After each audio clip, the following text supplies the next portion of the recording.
कि जो हमें तासुर दिया जा रहा है कि जी अब PTI ख़त्म हो गई है, टूट फूट उठ गई है और इमरान खान फारिग कर दिए गए हैं, तो अभी क्या पाकिस्तान के मसाइल का हल हो गया है आपके ख्याल में? देखिए, पहले पीपल्स पार्टी वाला आपने बिल्कुल सही कहा कि सियाह धब्बा है वो, और बिलावल ने अभी तो चलना शुरू किया है। वो क्या कहते हैं, वो तिफ क्या गिरे जो घुटनों के बल चले, तो उनको तो पूरे कद से खड़ा होना चाहिए था। वो चल ही घुटनों के बल रहे हैं।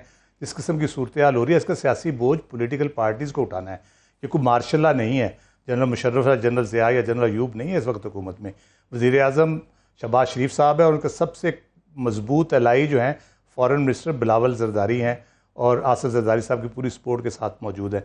इवन लोग मौलाना फजलुर रहमान साहब को भी शायद ना पूछें, इन्हीं को पूछेंगे। इनको इसका सियासी बोझ उठाना पड़ेगा। और बहुत, मैं पर्सनली, क्योंकि मैं हिस्सा रहा हूँ किसी ज़माने बड़ा 70s में 80s में, ज़िया के दौर में पूरे हमने बड़ी लड़ाई भी लड़ी है, तो मुझे इस पर्सनली बहुत यानी शौक़ है और मायूसी है कि ये किस किस्म की पीपल्स पार्टी सियासत कर रही है।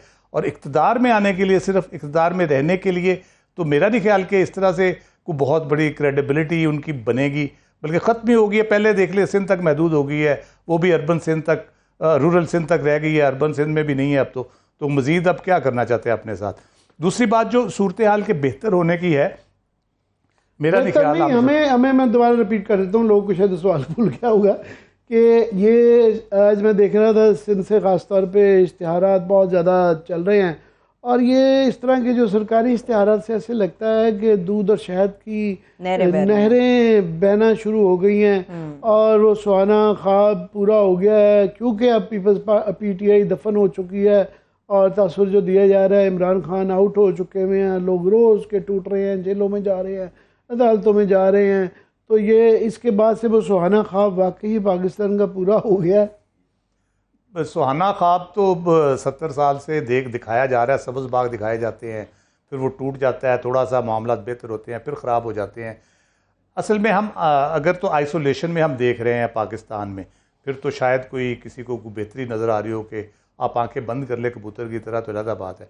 आप दुनिया के बहुत अहम मुल्क हैं, आबादी के लिहाज से भी, लोकेशन के लिहाज से भी स्ट्रेटजिक आपकी लोकेशन है। अगर आप इस महल्ले में इस तरह से रहेंगे कि आपकी instability, political instability, economic instability और वल्नरेबिलिटी आपकी दिन ब दिन बढ़ती जाएगी, उसके ऊपर टेररिज्म की एक हमें तड़का लगा हुआ है साथ, तो फिर आप इस महल्ले में शायद आपके जो बाकी महल्लेदार हैं वो बहुत ज़्यादा देर आपको बर्दाश्त ना करें, और बहुत से प्रेशर लोकली पैदा होने शुरू हो जाएंगे आपके दाएं बाएं से। ख़ासतौर पे चाइना जिस तरह से है, चाइना कह भी चुका है ओपनली। तो हालात ठीक करने के लिए आपको जब तक पॉलिटिकल स्टेबिलिटी आप नहीं लाएंगे, उस वक्त तक आपके मामला ठीक नहीं होंगे। पॉलिटिकल स्टेबिलिटी का सीधा सा फार्मूला है, इमरान खान साहब ही नहीं कहते, सबको पता है। ये नहीं कि इमरान खान का मुतालबा है तो उसको मानना चाहिए।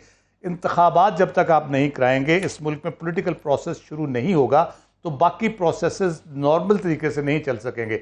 बल्कि आपको तो बहुत एमरजेंसी में इकोनॉमिक सिचुएशन को जो एड्रेस करना है, वो बहुत एमरजेंसी में आपको करना है। जिस किस्म की सूरत हाल में आप घिर चुके हैं, आपको इंटरनेशनल जो पेमेंट्स करनी होंगी, आपने बहुत से और मसाइल आपके हैं। आपने IMF अगर नहीं देता आपको, अगर IMF आपको नहीं पे करता, ख़त्म होगी आपकी, तो आपको नए एवेन्यूज़ ढूंढने होंगे। कहाँ से आपने वो सारे पैसे इकट्ठे करने हैं, किस तरह से उनको लेके चलना है। तो ये बहुत सीरियस सूरत हाल है।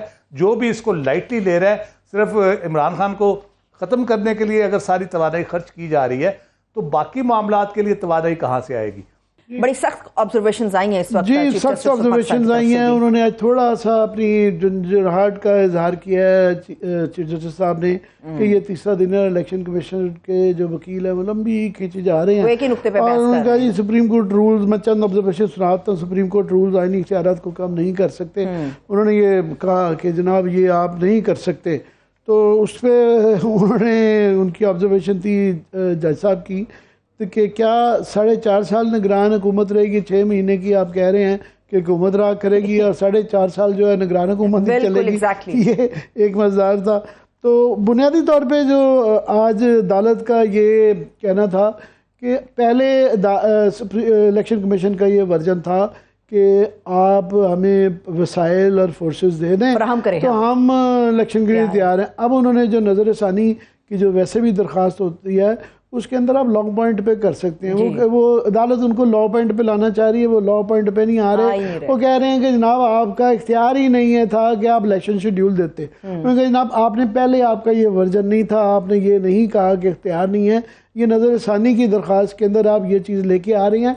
पर फिर भी थोड़ा सा अदालत के उसमें सख्ती नज़र आई, मगर ये अभी भी अदालत जो है ना आजकल, क्योंकि इतना कुछ कहा जा रहा है, अदालतें बहुत ज़्यादा लीनियंट है, तो हम भी कह देते हैं कि अदालत बैठी भी ही नज़र आई है कि ये जो तो की जा रही थी कि आजकल में ही फैसला करें, या हाँ करें या ना करें, फिर लंबी पेशियों पे पेशी चली जा रही है, फिर वो पीर को है। तो ये डराया धमकाया जा रहा है। जिस तरह आज़म तारिक साहब ने उस दिन कहा है कि जी प्राइम मिनिस्टर भी बुलाएंगे, तो इस बात का इशारा दिया उन्होंने कि इम्कान है कि प्राइम मिनिस्टर नहीं जाएंगे, तो नहीं आते तब भी देख लें। तो ये मेरा ख्याल वो पता नहीं वो बुलावा कब आएगा। वो ना रोज किए जा रहे हैं, वो एक मजाक, वो लतीफे से भी आगे जा चुकी है। छुट्टियां भी आ रही हैं, लोग इसके ऊपर भी बहुत बात कर रहे हैं। ये फैसला कर दें ताकि जिस तरह ये पीटीआई का जो है अच्छा किया के बजाय इसके कि 1000 कट्स लगा के नजर आ गया कि उन्होंने उसका सर्जरी छोटे छोटे स्कैल्पल से वो करने की बजाय ना एक छोटे चाकू से बजाय उन्होंने थोड़ा मार के यूं रोज के रोज जो है 4-5 बंदे तोड़ रहे हैं।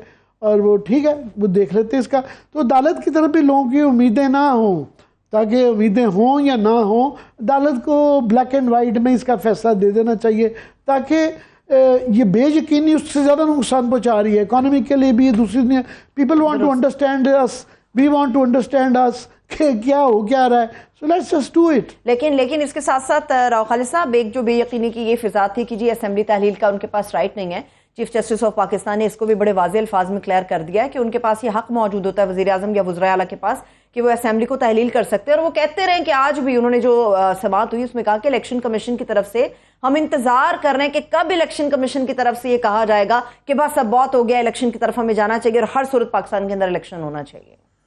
जी बिल्कुल, बड़े वाज़ेह अंदाज में उन्होंने कहा। मुझे ये लग रहा है आमिर साहब की फ्रस्ट्रेशन बजाय है कि इसका कुछ किसी साइड पे इसको होना चाहिए चीज़ को। कॉन्स्टिट्यूशन मामला है, कोई मजाक तो नहीं है।